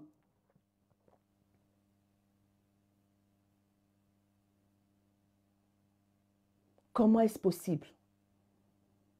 Êtes-vous encore humain? Êtes-vous encore humain? Mais vous devez savoir qu'en dépit des moyens dont vous disposez, nul n'est à l'abri de l'inconséquence de ce régime. Je dis bien nul. Et nous allons vous prendre des exemples. Quand vous achetez un véhicule, parce que les concessions automobiles là sont détenues par les barons du régime, il n'y a pas de concurrence. Donc déjà, vous payez votre voiture plus cher que ce qu'elle aurait coûté sur le marché s'il y avait la concurrence. Donc là encore, ils vous volent. Parce que les prix des voitures sont vendus, sont fixés par eux, par les concessions dont ils sont propriétaires. Donc quand vous achetez des voitures, l'argent va dans leur poche. Pire, vous savez pourquoi au Gabon on achète plus de voitures de fonction que de logements? Mais parce qu'ils sont propriétaires des concessions. Donc ils vont prendre des voitures de fonction à 80 millions, à 100 millions dans les ministères, parce que cet argent-là finit dans leur poche. Toujours, ça se résume à ça. Donc vous qui avez un peu de moyens ou beaucoup de moyens, vous achetez déjà votre voiture plus cher que ce qu'elle aurait dû coûter, si la gouvernance avait été autre, s'il y avait eu de la concurrence. Cette voiture, vous l'achetez à crédit, n'est-ce pas? Vous prenez un très beau 4x4. Sauf que, avant même que vous n'ayez fini de rembourser votre crédit, votre voiture est déjà en piteux état à cause de l'état du réseau routier. Vous tombez tellement dans les trous que votre voiture sera abîmée avant la fin de votre crédit. Donc, où est l'intérêt? Quand vous êtes malade, vous êtes contraint de vous soigner dans des cliniques qui coûtent excessivement cher, sans avoir la garantie de meilleurs traitements. Parce qu'on sait comment ça se passe dans les cliniques au Gabon. Vous allez en clinique, quand le cas devient grave, on vous renvoie au CHU. Quand le cas devient grave, c'est là qu'on vous envoie à l'hôpital militaire. Et parfois, on accuse l'hôpital militaire, oh les gens meurent à l'hôpital militaire. C'est parce que parfois ils sont d'abord passés par une clinique qui n'a pas été capable de les soigner, qui a pris leur argent. Et quand elles se rendent compte que le cas est trop grave, on les amène à l'hôpital militaire, l'abbé va mourir. Comme ça, le décès est mis sous le compte de l'hôpital militaire et pas sur le dos de la clinique. Donc, qui préserve sa réputation et continue de prendre l'argent des gens. C'est comme ça que ça marche. C'est comme ça que ça marche. Donc, vous voyez que vous êtes victime. Vous achetez une voiture, vous êtes victime. Quand vous êtes malade, vous êtes victime. À défaut, donc quand vous vous retrouvez à défaut de la clinique, quand on vous ramène dans le système de santé publique, vous vous retrouvez avec les mêmes problèmes que les Gabonais économiquement faibles, dans des hôpitaux qui manquent de tout. Vos enfants là, que vous envoyez poursuivre des études à l'étranger, vous payez très cher. Mais à un moment donné, ils ne rentreront plus au Gabon. Parce qu'à un moment, une certaine classe veut être dans la reproduction. C'est-à-dire qu'aujourd'hui, on voit bien que Bongo Ndimba, il a autour de lui les enfants de ceux qui étaient déjà autour de son père. C'est ce qu'ils veulent. Mais à un moment donné, vos propres enfants ne pourront plus rentrer. Parce qu'il n'y aura plus... Vous aurez tellement détruit l'économie qu'il n'y aura même plus d'entreprise pour les embaucher. Et vos relations ne serviront plus à rien parce qu'il n'y aura pas d'entreprise. Vous allez gonfler encore la fonction publique comme vous l'avez déjà fait. Parce que c'est bien beau de dire qu'il y a les effectifs pléthoriques à la fonction publique. Mais qui signe les décrets d'intégration à la fonction publique? C'est le commun des Gabonais? C'est vous-même qui êtes à l'origine des fonctionnaires fantômes. C'est vous, ceux qui se sont succédés à la tête du ministère de la fonction publique. Ceux qui se sont succédés à la direction générale de la fonction publique. C'est vous qui enregistrez les fonctionnaires fantômes. Et après, vous venez vous plaindre. On veut toujours tout mettre sur le dos des Gabonais, alors que le problème du Gabon, c'est la gouvernance. Vos amis, vos parents et vous-même, vous subissez la vie chère. Et cette vie chère réduit tout de même votre pouvoir d'achat et vos capacités d'investissement. Le sac de ciment est de plus en plus cher. Mais c'est vous qui construisez. Les gars du MAPA ne construisent pas, ils n'ont rien. Ils vivent dans les matitis. Des fois, ils vivent dans tôle en bas, tôle en haut. C'est vous qui voulez construire des grandes maisons. Mais vous êtes victime de la vie chère. Le sac de ciment est de plus en plus cher. Vous avez de belles maisons avec des installations pour avoir de l'eau au robinet. Mais les robinets sont vides, l'eau ne coule pas. Vous êtes obligé d'acheter le mètre cube d'eau à 15 000 francs CFA quand le même mètre cube d'eau coûte 470 francs à la SEG. La crise sanitaire de la Covid-19 a montré qu'une fois que les frontières sont fermées, vous finissez aussi à l'hôpital général. Et à la fin de la journée, quand il n'y a pas d'oxygène, il n'y en a pas pour tout le monde, y compris pour vous. Comme tous les Gabonais, vous subissez les coupures d'eau. Vous vous lavez dans les seaux, dans vos baignoires. Vous vous lavez dans les seaux. Où est l'intérêt d'avoir une baignoire si c'est pour se laver dans le seau? Vous vous lavez dans les seaux. Vous êtes obligé, vous aussi, d'attendre 3 heures du matin pour remplir les seaux avec les quelques gouttes d'eau de la SEG qui coulent et qui parfois sont sales. Comme les Gabonais du Mapan, vous subissez les délestages. Comme eux, vous subissez l'insécurité. Aujourd'hui au Gabon, des hommes politiques, des officiers supérieurs de l'armée peuvent trouver la mort dans leur maison, dans des conditions on ne peut plus suspectes, dans leur maison. La justice aux ordres fait que chacun de vous, à n'importe quel moment,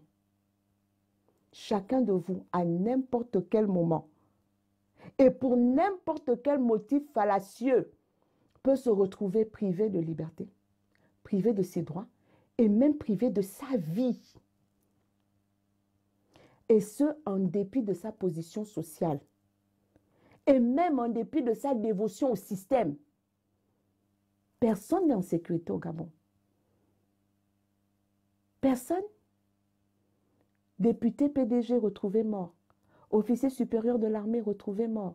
On les a vus hier faire le tour du Gabon, être tout puissant. Le Gabon, c'est le pays où on peut monter très haut et se retrouver tout aussi au fond de l'abîme. En un temps record. Juste selon le bon vouloir d'un individu qui a décidé que votre tête ne lui plaît plus. Parce que le Gabon n'est pas un état de droit. En réalité, hein, ce que je voulais nous dire ce soir, à ceux qui se disent élites, qui disent « Ah, moi je vis bien, ça ne me regarde pas trop. » La vérité, c'est qu'en fait, hein, nous faisons tous face aux mêmes difficultés. Nous sommes dans la même barque. Nous faisons face aux mêmes problèmes. Alors, c'est ensemble que nous devons décider de nous intéresser à ce problème. Ce n'est pas une question de personne. Lorsque ce pays sera gouverné autrement et qu'il y aura de belles routes, qu'il y aura des hôpitaux fonctionnels, qu'il y aura des écoles avec 20 élèves par classe, que notre pays sera un pays où il fait bon vivre, c'est tout le monde qui va en profiter. Tout le monde qui va en profiter. C'est tout le monde qui va en profiter. Nathalie Boukadi, je vais voir si je le retrouve sur ma tablette. Voilà, elle dit « Bonsoir Laurence, prenons le temps de dénoncer, mais réfléchissons aussi à créer un programme alternatif qui permettra à un candidat de se positionner. L'heure n'est pas à la dénonciation, mais à la construction d'une alternative d'avenir. Cela fait 4 ans que nous dénonçons les comportements délétères. Construisons ensemble notre pays, soignons les pionniers des mouvements qui prennent le changement. Faites des propositions pour que les Gabonais commencent à rêver. » En effet, nous devons réfléchir à ce que nous allons faire. Mais nous devons partir de quelque part. Et de là où nous partons, pourquoi nous continuons à dénoncer? Parce que la prise de conscience n'est pas encore au niveau où nous pensons qu'elle doit être. Nathalie, vous parlez de créer, de construire un mouvement. Pour construire un mouvement, oui, il faut dans une lutte citoyenne, le nombre est important. Le nombre est important. Dans une lutte citoyenne, le nombre est important. Ne pensez pas que parce que nous dénonçons, nous n'avons pas d'alternative. C'est justement parce que nous savons comment les choses doivent être et que nous savons justement comment y arriver que nous prenons la peine de dénoncer. C'est parce que nous savons ce qu'il convient de faire. Nous savons où est-ce que nous devons emmener notre pays et comment l'y emmener. Nous le savons. Nous le savons. Effectivement, il faut qu'on se mette ensemble pour continuer la réflexion, parce qu'une réflexion n'est jamais aboutie, n'est jamais totalement close. Mais nous devons aussi continuer de sensibiliser. Nous devons continuer de dénoncer, parce que nous avons encore des compatriotes qui sont enfermés dans le « on va encore faire comment ?» Nous avons des compatriotes qui sont dans le « on va encore faire comment ?» qui sont dans la résignation.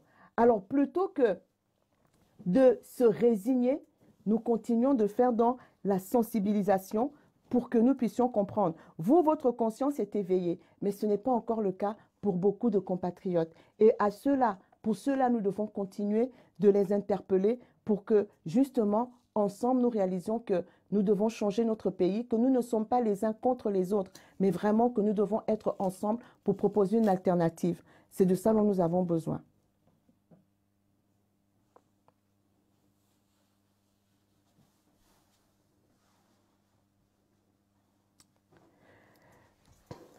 Alors, Mored Sima nous dit, il y a aussi des Gabonais qui sont complices de tout ça par leurs actes de malhonnêteté, l'incivisme, les médecins, les cadres, les ingénieurs, les magistrats, les sages-femmes. C'est vraiment un problème profond. Il y en a beaucoup qui aiment leurs conditions, c'est triste. Vous savez, c'est Abraham Lincoln qui disait, on peut tromper tout le peuple pendant un temps. On peut tromper une partie du peuple tout le temps, mais on ne peut pas tromper tout le peuple tout le temps. Ça veut dire quoi? Ça veut dire que par rapport à ce que nous faisons, par rapport à la lutte citoyenne, évidemment, le système tient en place parce qu'il y a des gens qui le soutiennent. Il y a des gens qui pensent profiter de ce système. Et c'est à eux que j'ai parlé aussi ce soir. Et ceux-là, nous devons continuer de leur parler pour qu'ils réalisent que leur positionnement n'est pas le bon, que leur positionnement, non seulement il nuit au pays, mais il nuit aussi à eux-mêmes en priorité. Mais malgré cette œuvre de conscientisation, nous ne gagnerons pas tout le monde. Ça, nous en sommes conscients. Mais ce n'est pas une raison pour ne pas continuer à sensibiliser, parce que beaucoup agissent aussi par ignorance, beaucoup agissent aussi parce qu'ils ne savent pas quoi faire, ni comment le faire.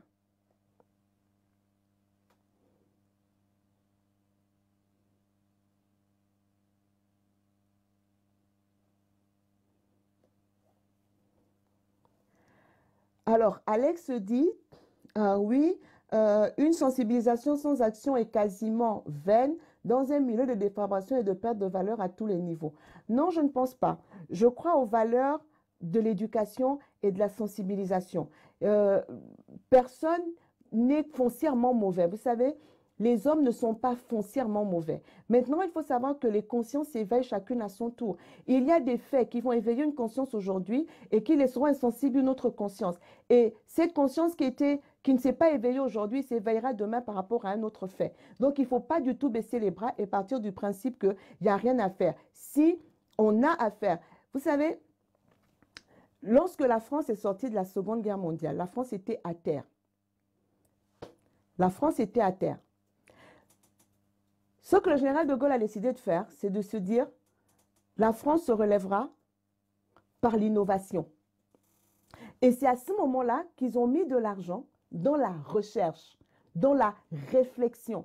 Et c'est là que tous les grands centres de recherche que vous voyez aujourd'hui, le CNRS, tous les autres, ont été mis en place parce qu'ils se sont dit, c'est d'abord à partir de la réflexion qu'on construit une nation. Mais c'est un héritage de la colonisation de faire croire aux Africains que eux, ils ne sont que des exécutants. La réflexion, ce n'est pas à leur niveau. Ils ne doivent pas réfléchir. Ils doivent seulement agir. Nous devons agir. Nous devons agir. Mais en réalité, la réflexion est une action. L'éducation est une action. Quand vous éduquez un enfant, vous faites quoi? Vous parlez. Vous ne faites que lui parler.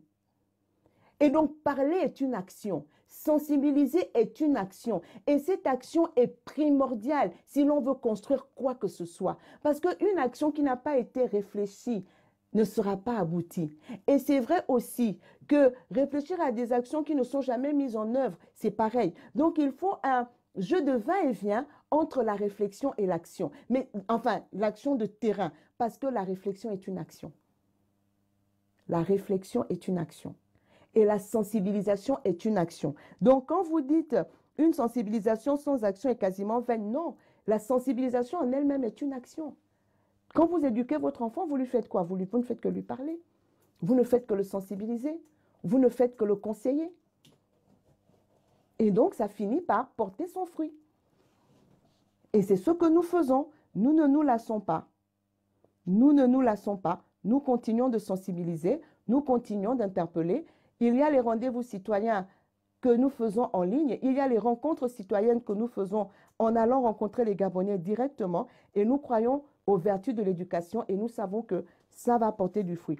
Toutes les révolutions citoyennes se construisent comme ça, à partir de la sensibilisation, à partir de l'éducation. Ce sont des actions à ne pas négliger.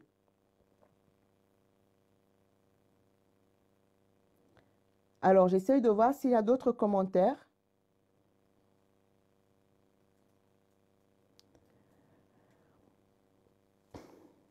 Bon, Leïla, elle a écrit beaucoup de commentaires. Je vais remettre un commentaire de Leïla, Gaëlle Leïla, qui dit « Il faut plus d'amour pour la patrie de la part de ceux qui nous gouvernent et ça ira mieux à l'avenir. Mais pas ces dirigeants-là. Parce que si en 10 ans, en 52 ans, ils n'ont pas eu d'amour pour la patrie, ils ne l'auront pas aujourd'hui. Et même en pleine crise sanitaire, ils continuent de mentir. Même face à leur propre mort, un des leurs est malade. Il est dans le coma. Ils sont quand même capables encore de mentir et de venir dire aux Gabonais tout va bien. Avec eux, il n'y a plus rien à faire. Nous devons simplement les faire partir. Nous devons changer de gouvernant. Quand les hommes ont montré leurs limites, quand les hommes et les femmes ont montré leurs limites à ce point-là, on ne peut plus rien faire si ce n'est les faire partir. Et c'est pour ça que nous devons nous battre pour que nous puissions changer simplement de gouvernant. Et c'est à nous maintenant de réfléchir sur les actions.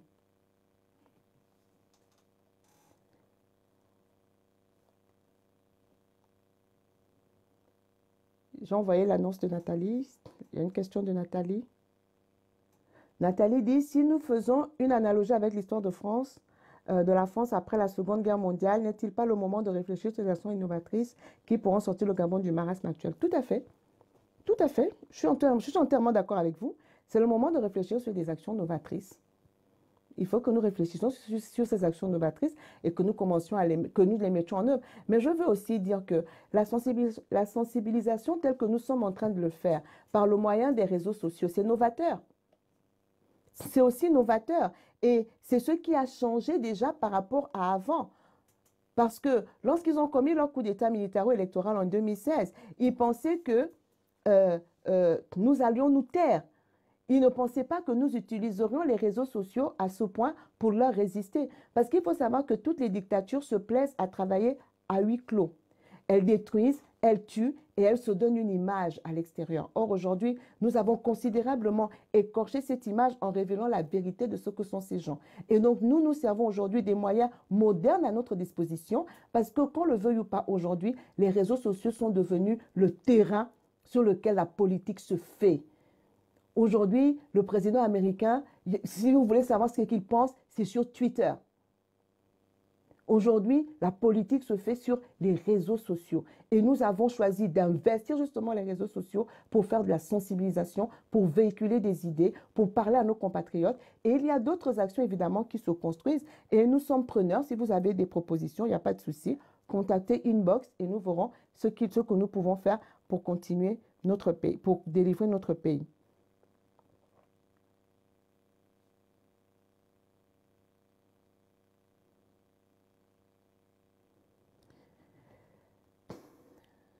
Alors, Nikes dit, il faut que nous sortions de la politique des dons qui rend les populations vulnérables. Il faut donc sensibiliser, éduquer les gens à sortir de la cistana. Oui, c'est ce que nous devons faire. Mais après, sortir les gens de la cistana, c'est important. Mais ça rentre aussi dans un cadre, dans un cadre général du fonctionnement du pays. Parce que ce système a justement fonctionné en rendant les Gabonais mendiants pour mieux les asservir, pour mieux les acheter leur vote à 1000 francs, 2000, comme ils font à chaque élection. Mais ça, c'est pas inquiétant parce qu'à chaque élection, malgré les vols, malgré les achats, malgré l'argent qu'ils donnent, ils perdent toujours dans les urnes. Ça veut dire que quand il faut faire le choix de la gouvernance, les Gabonais savent se mettre du bon côté de l'histoire. Malheureusement, ils ont toujours utilisé la violence jusqu'à présent et notre réflexion doit nous permettre de vaincre cette violence qu'ils mettent en place, de vaincre la manière dont ils volent les élections pour que nous puissions aller vers une réelle alternance qui va reconstruire notre pays.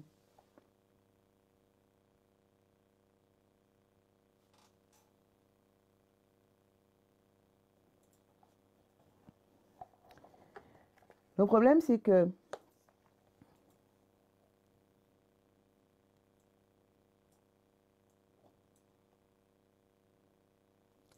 alors, a-t-on la possibilité d'évaluer l'impact réel de ces campagnes de sensibilisation sur le terrain? Nous avons des outils qui nous permettent d'évaluer les sensibilisations que nous faisons sur le terrain. Nous avons des retours et le travail continue de se faire. C'est vraiment un travail de fourmi, mais il y a de plus en plus de retours, il y a de plus en plus de choses qui se font.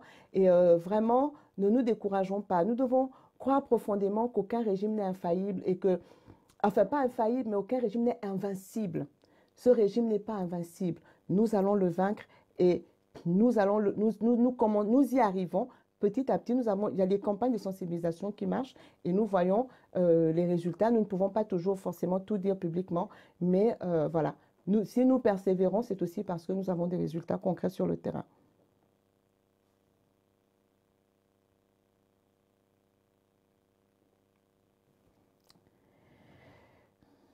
Alors, Eng Adanze nous dit faisons une campagne de boycott des produits français et des magasins des barons de la dictature en achetant uniquement dans les PME de nos compatriotes.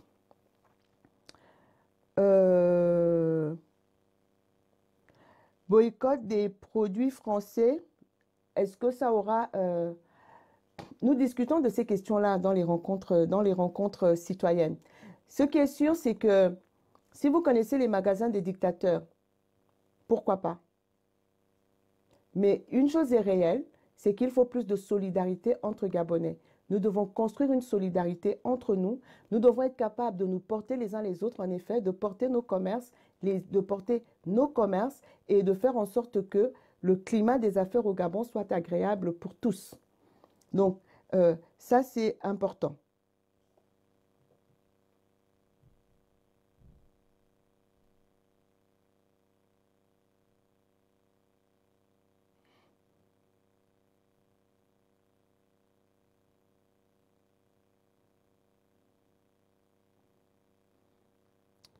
Alors, euh, Christian Dondoubi nous dit, la majorité de la population gabonaise est prisonnière de ce système, mais tous sont conscients que l'ascenseur du pays est bloqué au sous-sol. Ils ont besoin d'être libérés. Oui, et c'est pour ça que nous nous battons. Pour les libérer, pour libérer notre pays. Et plus nous serons nombreux à le faire, et plus tôt nous arriverons à cette libération.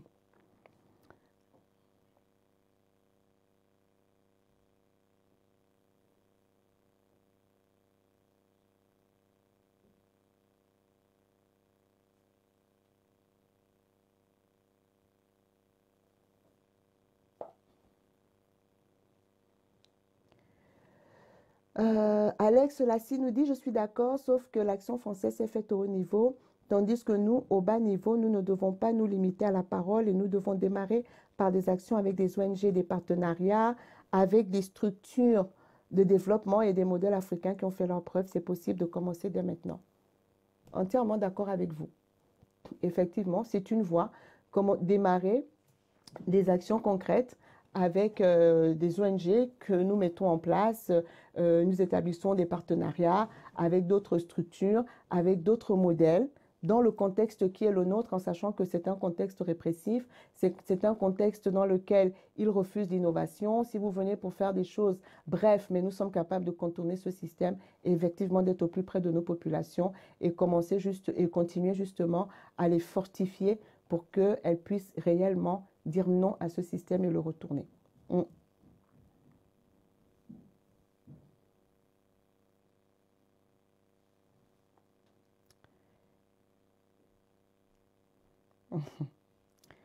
Ok, bon ben écoutez, je pense que ça fait un moment qu'on est là. On va arriver à la fin de notre échange. Je ne voulais pas m'arrêter sans rappeler qu'au Gabon, il y a des prisonniers politiques. Bertrand Zibia Bégué, Pascal Oyougou, Patrick Oyabi, Armoel Mwendembina, voilà, ils doivent être libérés et les autres dont je ne connais pas les noms, je sais qu'ils sont nombreux là-bas. Yeo Chifoa, je crois, notre ami ivoirien qui est en prison pour des actes qu'il n'a pas commis. Et donc, ça fait 4 ans que ce jeune homme est en prison pour rien. Et il faut qu'il soit libéré. Tout comme Bertrand Zibi, tout comme Pascal Oyougou, tout comme Patrick Oyabi, Amuel Mwendembina et tous les autres qui sont injustement incarcérés jusqu'à présent. Un pays qui veut se faire passer pour un État de droit ne peut pas avoir de prisonniers politiques. Et au Gabon, nous en avons encore et nous réclamons leur libération.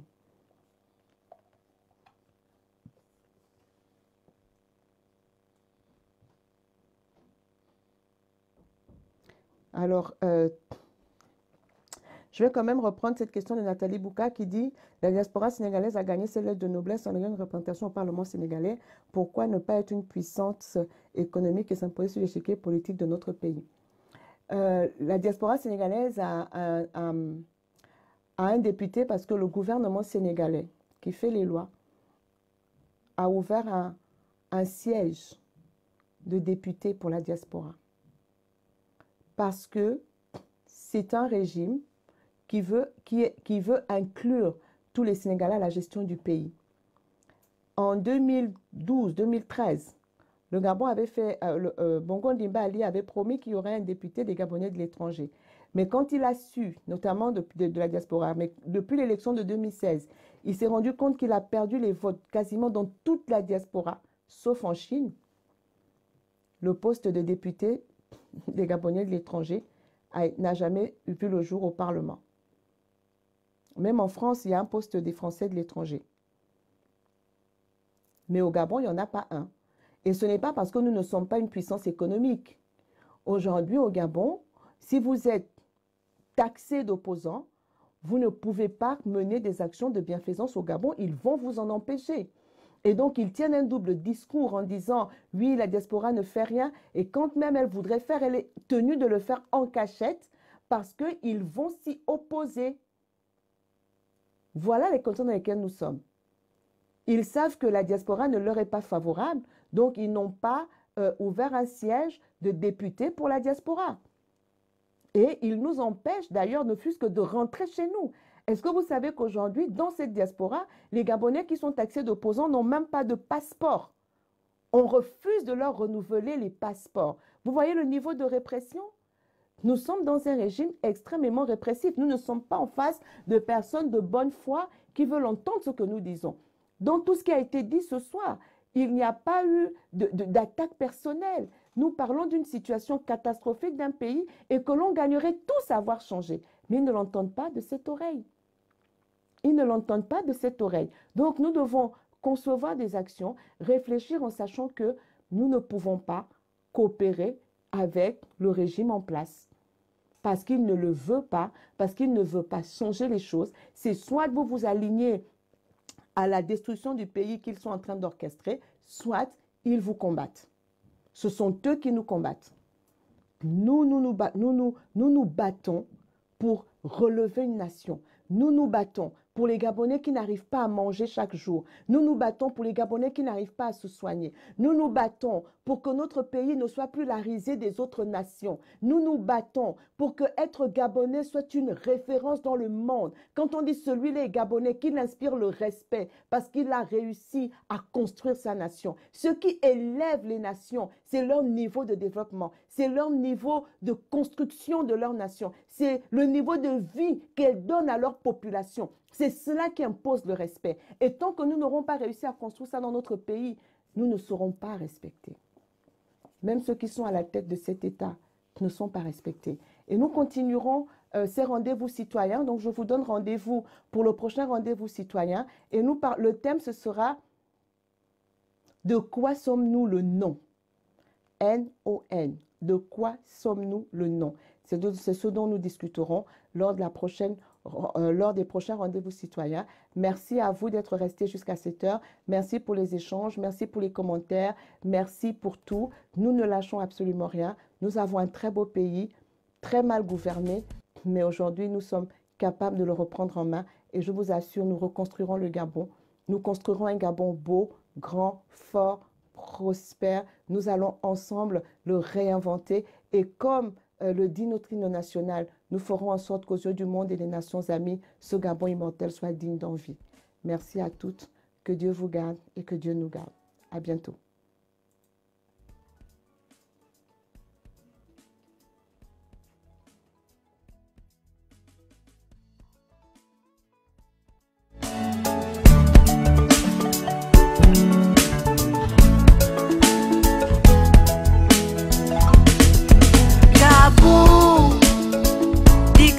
Inavouée, où la liberté est bien emprisonnée. Les dirigeants parlent juste pour s'entendre parler. Il nous faut la paix, arrêtez donc de crier. Baisse le mot, ouais. Kengele, oh Kengele. Baisse le mot, ouais. Kengele, oh Kengele. Baisse le mot, ouais.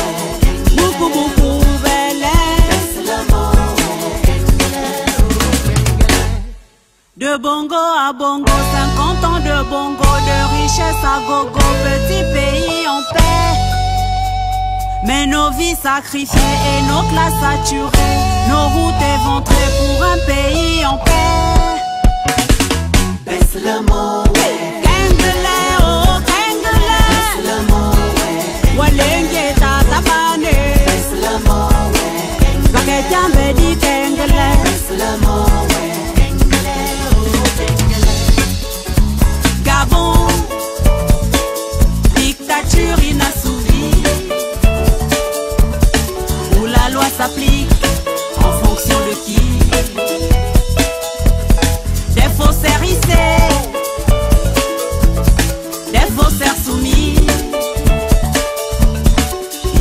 l'État sont citoyens avertis. Pèse le mot, ouais. Kengele, oh, kengele. Pèse le mot, ouais. Bambedia tumbi, weka kengele. Pèse le mot, ouais. Kumalengo,